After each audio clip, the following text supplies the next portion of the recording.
Chapter 2 work energy and power, इसका जो पहला पार्ट है आई मीन 2A, वो वर्क एनर्जी और पावर, उनके मेजरमेंट्स और उनकी यूनिट के बारे में बात करता है। तो व्हाट इज वर्क? देखो, ऐसे तो वर्क अगर नॉर्मल सेंस में लिया जाए तो आप हाथ भी हिला रहे हैं तो आप कहेंगे वर्क हो गया, ठीक है, काम हो गया, काम कर रहे हैं आप। लेकिन फिजिक्स की लैंग्वेज में वर्क करने का मतलब ये होता है कि आपको किसी फोर्स के अप्लाई करने के बाद उसमें कुछ ना कुछ डिस्प्लेसमेंट हो, तब तो आप कहेंगे वर्क डन हुआ है, अगर वरना आप वर्क डन कहेंगे नहीं हुआ है। तो वर्क की डेफिनेशन फिजिक्स की लैंग्वेज में क्या होती है ये आपके व्हाइट बोर्ड पर लिखी हुई है और इसे हम अभी एक्सप्लेन कर रहे हैं आपके सामने। ध्यान से देखिए, ये जो वर्क की डेफिनेशन है, ये ब्लू कलर से हेडिंग है वर्क, और इसकी जो डेफिनेशन है, work is said to be done only when the force applied on a body makes the body move. अगर बॉडी मूव नहीं की तो फिर वर्क डन नहीं माना जाएगा, ठीक है। और ये जो वर्क डन होता है, the amount of work done by a force is equal to the product of the force and the displacement of the point of application of the force in the direction of force, ठीक है। जिस direction में आप force लगा रहे हैं उसी direction में, यानी पॉइंट ऑफ एप्लीकेशन की डायरेक्शन में, जहां पर आपका फोर्स लगा हुआ उसी डायरेक्शन में अगर डिस्प्लेसमेंट होगा तो आप कहेंगे वर्क डन हुआ है। अब वर्क की एक फार्मूला आपके सामने आ गया, क्या कि अप्लाई फोर्स किया है हमने, उस फोर्स की वजह से ये पॉइंट ऑफ एप्लीकेशन ए से मूव करके बी को चला गया, तो आप ये क्या कहेंगे, इसका डिस्प्लेसमेंट ए से बी है, जो हमने यहाँ एस मेजर कर रखा है। तो वर्क डन का फार्मूला क्या आ जाएगा, force and displacement of point of application of force in the direction of force. F यहां लगा था और ये भी ऐसे ही, यानी यहां पर भी अगर आप एफ मानेंगे तो वो एफ ऐसे ही होना चाहिए, डिस्प्लेसमेंट की डायरेक्शन में या फोर्स की डायरेक्शन में डिस्प्लेसमेंट। तो वर्क डन जो होता है उसका फार्मूला फोर्स इंटू डिस्प्लेसमेंट, ये इसका सबसे आसान फार्मूला है। अभी आगे के व्हाइट बोर्ड पर हम आपको कुछ और भी बातें इसके बारे में बताएंगे। If F is equal to 0 then W is equal to 0। अब जैसे मान लीजिए कि हम इस दीवार को ऐसे ढकेल रहे हैं या अपने सामने वाली व्हाइट बोर्ड की दीवार को ढकेलते चले आए, तो क्या हम फोर्स अप्लाई नहीं कर रहे हैं? आप कहेंगे बिल्कुल अप्लाई कर रहे हैं, लेकिन क्योंकि ये वॉल अपनी जगह से डिस्प्लेस नहीं कर रही, इसलिए आप क्या कहेंगे कि as S is 0 then W is 0। तो वर्क डन ना होने के बहुत सारे फैक्टर्स हो सकते हैं, उनमें से 3 फैक्टर्स के बारे में हम यहाँ पर बात करेंगे। लेकिन आइए पहले हम आपको एक जनरल फार्मूला सिखाते हैं। आपने ध्यान दिया हो कभी अगर, तो जैसे आप किसी ट्रॉली को ड्रैग करते हैं, तो क्या आप ट्रॉली को ड्रैग करते समय लेट कर ट्रॉली खींचते हैं? नहीं, ट्रॉली आप ड्रैग करते हैं तो यूं एंगल बनता है, स्टाइल में जो एंगल आप बनाओगे वो ये एंगल बनेगा, और इस एंगल पर जब आप ट्रॉली ड्रैग करते हो तो ट्रॉली जो है वो सीधी लाइन में चलती है। इसका मतलब क्या हुआ? इसका मतलब ये हुआ कि आपने जो फोर्स लगाया था वो पूरा इफेक्टिव नहीं है, उसका कुछ कंपोनेंट इफेक्टिव है, और वो भी हॉरिजॉन्टल डायरेक्शन में इफेक्टिव है, इसलिए हॉरिजॉन्टल डायरेक्शन में उसकी मोशन हुई। हालांकि आपने फोर्स इंक्लाइंड लगाया था। आइए इसी बात को हम डिस्कस करते हैं, लेकिन उससे पहले हर साल की तरह इस साल भी हम अपने बच्चों को एक चीज बताना जरूरी समझते हैं। पहले आप ट्रिग्नोमेट्री का टैन थीटा और साइन थीटा और कॉस थीटा थोड़ा सा समझ लीजिए, ताकि आपको और भी बेटर अंडरस्टैंडिंग आ सके। देखो, जैसे आपने एक राइट एंगल ट्राइंगल खींच दिया, ये क्या है आपका, एक राइट एंगल ट्राइंगल ड्रॉ किया है आपने, ये एंगल आपने लिया थीटा। आपने कहा मान लेते हैं ये एफ है, ये लेंथ आपने क्या मानी, एफ है। अब अगर आप इस ट्राइंगल का नाम एबीसी रख रहे हैं, तो इस ट्राइंगल में एफ गिवन है, थीटा गिवन है। अगर आपको ए बी कैलकुलेट करना होगा तो आप लिखेंगे cos theta is equal to base, यानी A B upon A C. A B की वैल्यू कैलकुलेट करना है, इट इम्प्लाइड दैट, तो A B is equal to A C cos theta. अब AC की वैल्यू आपको मालूम है, ये क्या हो गया, F cos थीटा। ठीक, तो ये डायगोनल के टर्म्स में बेस को निकालने का तरीका हुआ। ऐसे ही अगर आप यहां पर साइन थीटा निकालोगे तो साइन थीटा की वैल्यू होगी BC अपॉन AB। तो BC की वैल्यू क्या हो जाएगी, BC की वैल्यू हो जाएगी AC साइन थीटा। तो BC की वैल्यू आ जाएगी F cos थीटा। चलो भाई, ये दो टर्म समझ लो, यानी बेस डायगोनल के टर्म्स में लिखा जाएगा तो AC cos थीटा, अरे F cos थीटा लिखा जाएगा। बेस अगर परपेंडिकुलर डायगोनल के टर्म्स में लिखा जाएगा तो वो F sin थीटा लिखा जाएगा। सॉरी, यहां पे sin थीटा होगा। ठीक है, अब देखो मैं तुम्हें 11 का एक कॉन्सेप्ट यहां पर मुफ्त में बता देता हूं, जरा ध्यान से देखना। ठीक है बच्चों, ये एक ब्लॉक है। क्या है भाई, एक ब्लॉक है। इस ब्लॉक के ऊपर हमने इस डायरेक्शन में एक फोर्स लगाया, ये आपका फोर्स लगा हुआ है। तीर हटा देते हैं, बहरहाल फोर्स वेक्टर होता है और वेक्टर का एप्लीकेशन, वेक्टर का जो साइन होता है वो यही इसी से वेक्टर रिप्रेजेंट करते हैं। अब बच्चों एक यहां पर लाइन खींचो और एक लाइन यहां पर खींचो, ये दोनों लाइन एक दूसरे के परपेंडिकुलर, ये जो ब्लैक लाइंस हमने ड्रॉ की हैं ये एक दूसरे के परपेंडिकुलर हैं और इस एंगल का नाम आप रख दो थीटा। बहुत ध्यान से देखना। अब ऊपर वाले फिगर से अगर सिमिलरिटी करो तो देखो ये F मान लेते हैं, ये F है, तीर हटा दीजिए, ये पूरी लेंथ F है, तो ये लेंथ क्या हो जाएगी, F cos थीटा। क्या हो जाएगी ये F cos थीटा। ठीक, according to the discussion, about discussion. और ये क्या हो जाएगा, ये हो जाएगा F sin थीटा। इसको कहते हैं effective value in x direction, effective value of force in x direction. अब ये एक रूल बन गया कि x डायरेक्शन की इफेक्टिव वैल्यू क्या होगी, F cos थीटा होगी। ऐसे ही F sin थीटा को क्या कहते हैं, F sin थीटा को आप कहेंगे effective value of F in y direction. ठीक है, बस ये एक बात आपको नोट करवानी थी। तो वीडियो को पॉज करके इसको नोट के टर्म्स में लिखिएगा, आपको बहुत बढ़िया समझ में आएगा आगे जो हम पढ़ाने जा रहे हैं। अगर आपने ये दो टर्म समझ लिए तो आपको मैंने क्या बताया, नटशेल में रिवाइज करा देता हूं। एक तो मैंने ये बताया कि राइट एंगल ट्राइंगल में डायगोनल के टर्म्स में अगर आपको बेस लिखना हो तो आपको F cos थीटा लिखना पड़ेगा। डायगोनल के टर्म्स में अगर आपको परपेंडिकुलर लिखना हो तो F sin थीटा लिखना पड़ेगा। फिर हमने बताया कि मान लेते हैं आपके पास एक ब्लॉक है, ब्लॉक का ये पॉइंट ऑफ एप्लीकेशन है जहां पर हमने एक फोर्स F लगाया है। इस F के दो इफेक्टिव वैल्यूज हो सकती हैं। जैसे आपने ट्रॉली को इस डायरेक्शन में ट्रॉली को खींचा, लेकिन ट्रॉली तो ऐसे जा रही है, तो इसका मतलब F is not responsible for the horizontal motion of the trolley या X value of X motion of the trolley. Who is responsible, that is F cos theta. ये था समझाने का मकसद। अब अगर आप ये समझ गए तो इसको आप नोट कर डालिए। अब हम आपको एक्सप्रेशन ऑफ वर्क बताते हैं कि वर्क एक्चुअली वर्क होता कैसे है और एक्सप्रेशन ऑफ वर्क। ठीक है, जो आपकी बुक में दिया है उसे थोड़ा हम और इजी करके समझाएंगे। ठीक, देखिए एक्सप्रेशन ऑफ वर्क, हेडिंग है आपकी expression of work. Expression of work, आप रेड पेन का यूज नोटबुक में नहीं करेंगे, याद रखिएगा। एक्सप्रेशन ऑफ वर्क, ये तो मैं सिर्फ आपकी अंडरस्टैंडिंग के लिए मैंने ये वे अडॉप्ट किया है अब पढ़ाने के लिए। I will use the 3 colour pen ताकि आपको अच्छा लगे देखने में भी और वो रहे।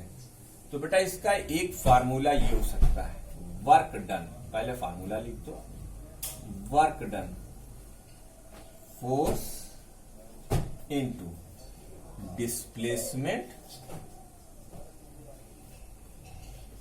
इन the direction of force, in the direction of force. पहले हम इस पर बात कर लें, ठीक है। अब आप मान लीजिए कि आपके पास एक वेज है, WEDGE वेज। ये जो होता है ये लकड़ी का एक ऐसा ट्रायंगुलर शेप का होगा, इसे हम WEDG कहेंगे, वेज, ठीक। मान लेते हैं इसकी ये डिस्टेंस S है, ठीक, और ये एंगल आपका थीटा है, ठीक है। और यहां पर आपका एक ब्लॉक है, ये रेड कलर से हमने ब्लॉक को मार्क आउट किया, ये क्या है आपका ब्लॉक है, ठीक है।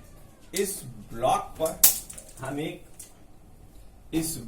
पर हम एक फोर्स लगा रहे हैं जिसकी डायरेक्शन ये है, थोड़ा सा लंबा करा है F। अब ऊपर का जरा फार्मूला देखिए, force into displacement in the direction of force. बेटा इस ब्लॉक को यहां आना है, ब्लॉक यहां आएगा, ये इसकी फाइनल पोजीशन है। लेकिन अगर हम इस फार्मूले का इस्तेमाल करेंगे तो आप याद कीजिए, अभी हमने आपको ये ट्रायंगल खींचा था, S की जगह पर F था, तो ये S साइन थीटा होगा और ये S कॉस थीटा होगा। ये क्या हो जाएगा, S कॉस थीटा। देखिए साहब, ये फोर्स है और ये फोर्स की डायरेक्शन में डिस्प्लेसमेंट है, तो वर्क डन का एक फार्मूला क्या आया, F S कॉस थीटा। इसी को आप लिखते हैं FS कॉस थीटा, ठीक। FS cos theta, where theta is the angle between the force and the displacement। ये फोर्स और डिस्प्लेसमेंट के बीच का एंगल है, where theta is the angle, theta is the angle between F and S, या छोटा s माना है हमने तो छोटा s, ठीक है।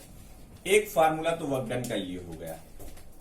अच्छा, इसी को कहते हैं, ये एक्स कंपोनेंट ऑफ डिस्प्लेसमेंट है, ये भी जान लो, ये क्या है, x component of displacement, x component of displacement. जैसे मैंने वहां इफेक्टिव वैल्यू या एक्स कंपोनेंट उसको कहते हैं, ठीक है। अब आओ एक दूसरा फार्मूला लिखते हैं, work done is equal to displacement into force in the direction of displacement. वाह भाई, in the direction of displacement, displacement and force in the direction of displacement. इसके लिए फिर हम एक डायग्राम का इस्तेमाल करेंगे। देखिए साहब, ये आपका ब्लॉक है, इस ब्लॉक पर हमने इस डायरेक्शन में फोर्स लगाया है, ये हमारा फोर्स है। तो अब आपको बहुत अच्छे से मालूम है कि मान लेते हैं कि ब्लॉक यहां आ गया, ब्लॉक कहां आ गया, यहां आ गया S। क्या फिलहाल फोर्स डिस्प्लेसमेंट की डायरेक्शन में है, आप कहेंगे नहीं है, लेकिन फोर्स ब्लॉक यहां आया है, तो हमें ये बताना पड़ेगा ना कि इस डायरेक्शन में इफेक्टिव वैल्यू क्या थी फोर्स की, यानी एक्स कंपोनेंट क्या था फोर्स का, तो आपको तो पता है। आप यहां पे थीटा लिखोगे, मान लीजिए थीटा एंगल है, और ये क्या हो जाएगा, F cos थीटा, ठीक, F cos थीटा। तो ये क्या हो गया, S into F cos theta, इसे आप लिखेंगे FS cos थीटा। अब चाहे इस फार्मूले से जाओ चाहे इस फार्मूले से जाओ, आपको दोनों में वर्क डन सेम मिलेगा, वर्क डन सेम मिलेगा, ठीक है। वीडियो को पॉज करके इसे नोट कर लीजिए। और अब आपको तीन चीजें मिल गई कि work done is depend upon the three factors, one is displacement, other is the force applied, and third one is the angle between the displacement and force. तो यहीं पे लिख देते हैं, ठीक है, work done depend upon following factor, upon following factors.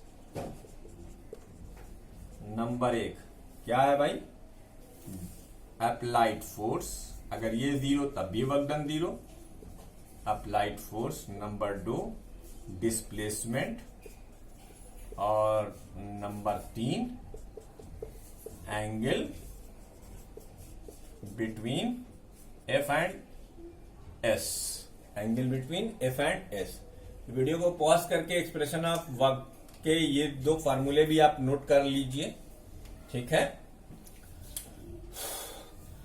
हम आगे बढ़ते हैं, वीडियो को पॉज कीजिए और इसे नोट कीजिए। उम्मीद करता हूं कि इस वीडियो के बाद आप हमें बताएंगे कि आपको क्वालिटी और क्वांटिटी और वॉइस तीनों में क्या डिफरेंट नजर आए हमारी पिछली वीडियोस से, ठीक है। वीडियो को देखते रहिए। तो ये हो गया एक्सप्रेशन ऑफ वर्क डन। अब भैया S0 तो तब भी वर्क डन 0, लगाते रहो फोर्स। वैसे ही डिस्प्लेसमेंट होता रहे और कोई फोर्स ना हो तो भी वर्क डन 0, तो भी वो वर्क डन 0, ठीक है। तो अब हम ये देखेंगे कि वर्क डन 0 कब होता है। अब हम यहां पर थीटा के बेस पर 3 केस करेंगे, ठीक है। नेचर ऑफ वर्क डन नाम से हेडिंग डाल दीजिए, नेचर ऑफ वर्क डन। इसमें 3 क्लास कंसीडर की जाएगी नेचर ऑफ वर्क डन। एक तो 0 वर्क डन, दूसरे पॉजिटिव वर्क डन और तीसरा negative work done. 0 work done, 0 work done के लिए 0 work done if F is equal to 0 then W is equal to 0। एक तो ये केस हो गया। If S is equal to 0 then W is equal to 0, ये दूसरा केस हो गया।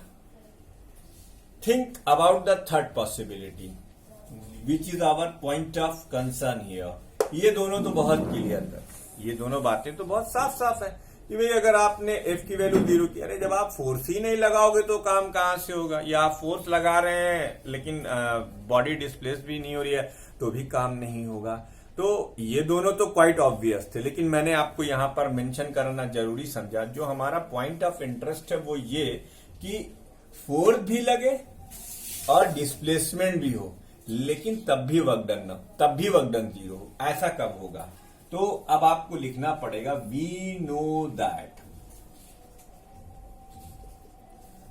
cos 90 degree is equal to 0 if a force act perpendicularly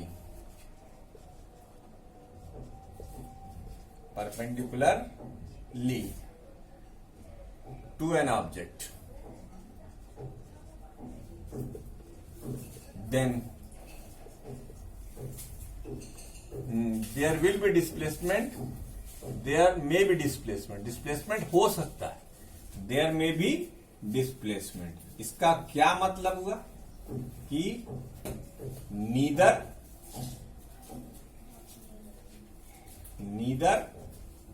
NEI neither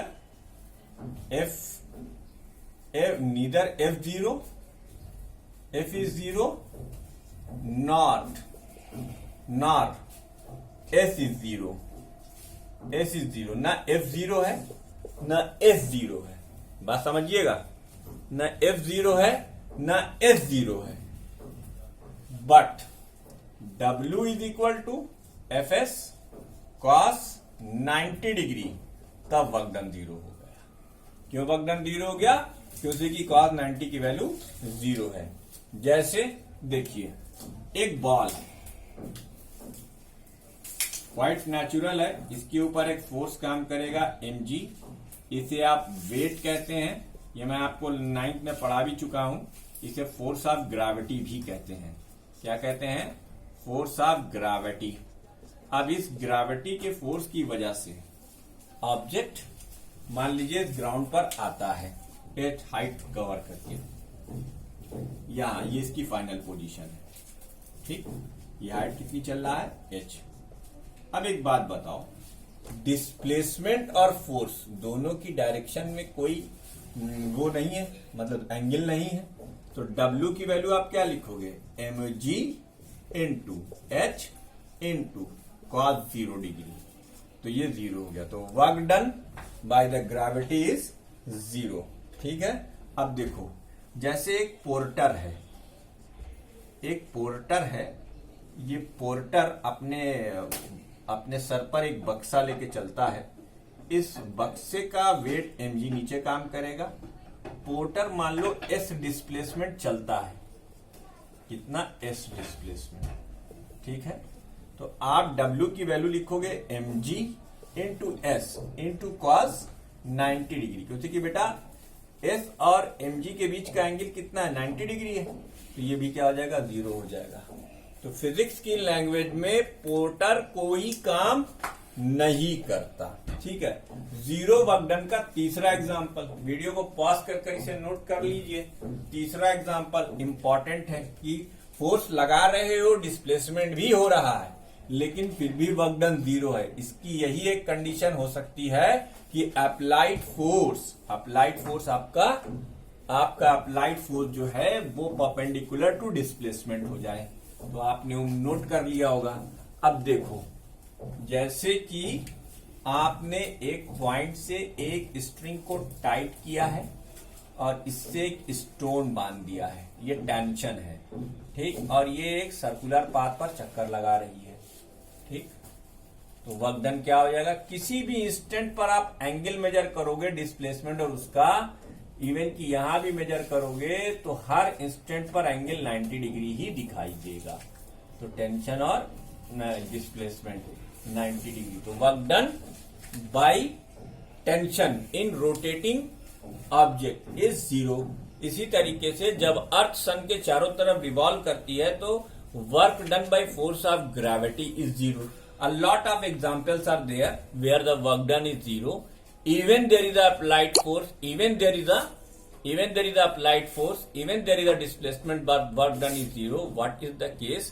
Case is only that if the angle between the applied force and the displacement is 0, then work done will be 0. तो ये था zero work done का example. ऐसे ही positive work done और ऐसे ही negative work done का भी example हम लोग करेंगे, ठीक है। तो ये केस सेकंड में आपको वर्क डन पॉजिटिव और नेगेटिव, केस सेकंड में नेगेटिव का और केस थर्ड में आप उसका करेंगे।